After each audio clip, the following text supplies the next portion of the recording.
Hi friends welcome to Rimas blog and kitchen channel. আশা করি তোমরা সবাই ভালো আছো। হ্যাঁ, আমিও খুব ভালো আছি। তোমাদের সকলকে স্বাগত জানিয়ে আজকে আবারও একটা নতুন ভিডিও শুরু করলাম। বেশ কদিন ধরেই মনটা যেন কেমন মোমো মোমো করছে। একটু বাইরে বেরিয়েছিলাম, কাজ সারতে সারতে এত দেরি হয়ে গেল যে মোমো আর পেলাম কোথায়। তাই ভাবলাম কালকেই বাড়িতে মোমো বানাবো, আর সেই মোমোটা হবে দোকানের থেকেও বেশি টেস্টি। খুব সহজভাবেই বানাবো, তাই ভাবলাম তোমাদের সাথেও রেসিপিটা শেয়ার করি।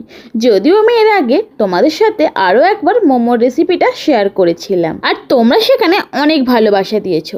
তাই ভাবলাম এই সহজ রেসিপিটা আরও একবার তোমাদের সাথে শেয়ার করি। মোমো বানানোর জন্য আমাদেরকে তো প্রথমে ময়দাটা মেখে নিতে হবে। তার জন্য আমি গ্যাসে জল গরম করতে বসিয়ে দিয়েছি, আর এখানে আমি ময়দাতে পরিমাণ মতো লবণ আর 3 চামচের মতো সাদা তেল দিয়ে ময়দাটা ভালোভাবে মেখে নিচ্ছি। তারপর অল্প অল্প উষ্ণ গরম জল দিয়ে ময়দাটা বেশ কিছুক্ষণ ধরে মেখে নেব।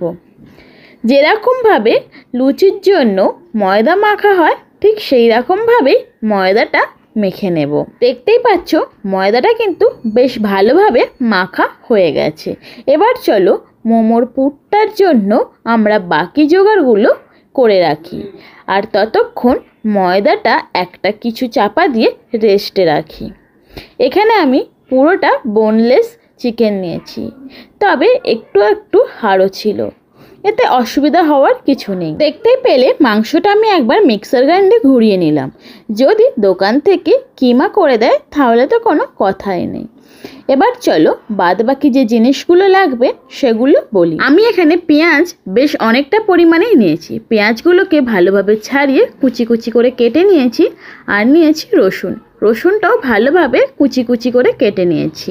তারপরে এই সমস্ত কোচানো মশলাগুলো পেঁয়াজ কুচি, রসুন কুচি আর লঙ্কা কুচিও দিয়ে দিলাম। এতে দিয়ে দেব 1.5 চামচের মতো আদা বাটা। এছাড়াও দিয়ে দেব 1.5 চামচ গোলমরিচের গুঁড়ো, 2 চামচ সয়া সস, পরিমাণ মতো লবণ আর 1.5 চামচের মতো ভিনেগার। মোমোর টেস্টটা আরও বাড়ানোর জন্য আমি এখানে ব্যবহার করব চিজটা দিলে ভিতরের পুরের টেস্টটা কিন্তু দ্বিগুণ বেড়ে যায়, আর তার সাথে সাথে মোমোটাও একটু নরম তুলতুলে হয়। দেখতেই পাচ্ছ আমি কিন্তু এখানে অনেকটা পরিমাণে চিজ গ্রেট করে দিচ্ছি, আর কিছু চিজ হাওয়া লেগে একটু শক্ত হয়ে গিয়েছিল, যার জন্য ওই চিজগুলোকে এইরকম কিউব কিউব করে কেটে দিয়েছি। এবার এই সমস্ত মশলাগুলো কিন্তু ভালোভাবে মেখে নেব। যাই বলো না কেন, আমরা কিন্তু প্রত্যেকেই জানি বাইরের খাবারের থেকে বাড়ির খাবার কিন্তু বেশি হেলদি হয়, আর যদি এইরকমভাবে কোনো জিনিস বানানো হয় তার টেস্ট নিয়ে তো কোনো কথাই হবে। যেমন এই মোমোর কথাই বলি, আমরা বাড়িতে যে মোমোটা বানাই সেখানে চিকেনের পুরটা বেশি থাকে, মানে চিকেনের ভাগটাই বেশি থাকে। তবে বাইরের মোমোতে আমি লক্ষ্য করেছি চিকেনের ভাগ এই 10 ভাগের 1 ভাগ থাকে, আর 9 ভাগ থাকে পুরোপুরি পেঁয়াজ, মানে ওই জাস্ট চিকেনের স্মেলটাই যা থাকে। আহামরি যে খুব টেস্ট সেটা কিন্তু আমার একটুও মনে হয় না।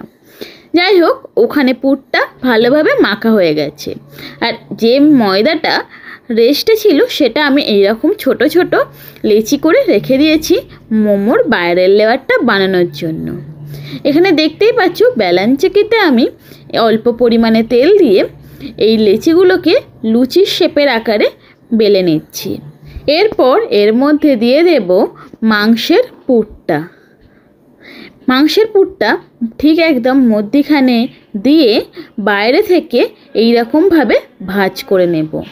এখন আশা করি এই মোমোর ভাঁজটা সকলেরই সোজা হয়ে গেছে, খুবই ইজি লাগে। তবুও এর মধ্যে অনেকেই আছেন যাদের এই মোমোর ভাঁজটা দিতে অনেকটাই অসুবিধা হয়।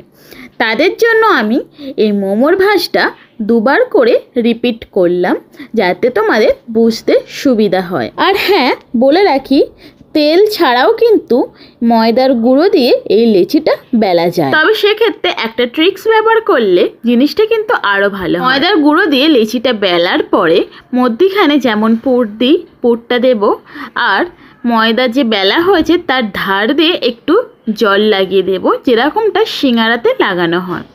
ওইটা দিলে ময়দার ভাঁজটা কিন্তু একেবারে চিপকে যায় আর খোলার সম্ভাবনা থাকে না। তবে অনেকে জল ব্যবহার না করে হাতের সাহায্যে একটু বেশি চিপে দেয়, সেটাও করলে হয়। তবে জল দিলে কিন্তু একদমই খোলার সম্ভাবনা থাকেই না। এই দেখো, তোমাদের সঙ্গে কথা বলতে বলতে কিন্তু অনেকগুলোই মোমো তৈরি হয়ে গেল। এবার অন্য সাইডে মোমোর স্টিম করতে দেব। তবে হ্যাঁ, আমাদের কাছে কিন্তু মোমোর স্টিমারটা নেই, তাই আমি এই হাঁড়ির সাহায্যেই মোমোটা ভালো করে স্টিমে দেব। এর আগের বারও কিন্তু আমি এই রকমভাবেই মোমোটা করেছিলাম। দেখতে পাচ্ছ হাঁড়ির মধ্যে কিন্তু আমি অনেকটা পরিমাণে জল নিয়েছি, আর এই গরম জলের ভাপেই কিন্তু মোমোটা পুরোপুরি সিদ্ধ হবে। আর উপরে নিয়েছি একটা ছিদ্রযুক্ত থালা, যেখান দিয়ে স্টিমারের বাষ্পটা ওপরে উঠতে পারে। আর এই থালার মধ্যে কিন্তু একটু তেল লাগিয়ে নিলাম, যাতে মোমোটা এর মধ্যে আটকে না যায়। এক এক করে সমস্ত মোমোগুলো দিয়েছি। তবে হ্যাঁ, একদম ঘেঁষে ঘেঁষে দিইনি, একটু ছাড়া ছাড়াভাবেই দিয়েছি। এই রকমভাবে রাখতে হবে 10 থেকে 15 মিনিট। রাখলেই কিন্তু মোমো একেবারে রেডি হয়ে যাবে।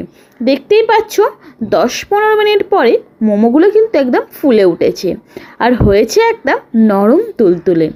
তোমরা সেটা আশা করি ভিডিও দেখেই বুঝতে পারছো। যেহেতু আমাকে দুবার ধরে মোমো বসাতে হয়েছে, মানে একবার হওয়ার পরেও আমাকে আবারও একবার মোমো বসাতে হয়েছে, তাই আমি যখন লাস্টবারে মোমো দিয়েছিলাম তখন একটু চিকেনের পুর রেখেছিলাম, চিকেনের পুর দিয়েছিলাম, একটু গোলমরিচ আর পরিমাণ মতো লবণ দিয়েই জলটা ফুটিয়েছিলাম। মোমো যখন হয়ে গিয়েছিল তখন একটু দিয়ে দিয়েছিলাম কর্নফ্লাওয়ার গুলে। তৈরি হয়ে গিয়েছিল মোমোর স্যুপ। তবে এখন আমি তোমাদের মোমোর স্যুপটা দেখাচ্ছি না, সস দিয়েই মোমোটা সার্ভ করেছি। তো মোমোটা দেখে তোমাদের কেমন লাগছে সেটা কিন্তু অবশ্যই জানিও।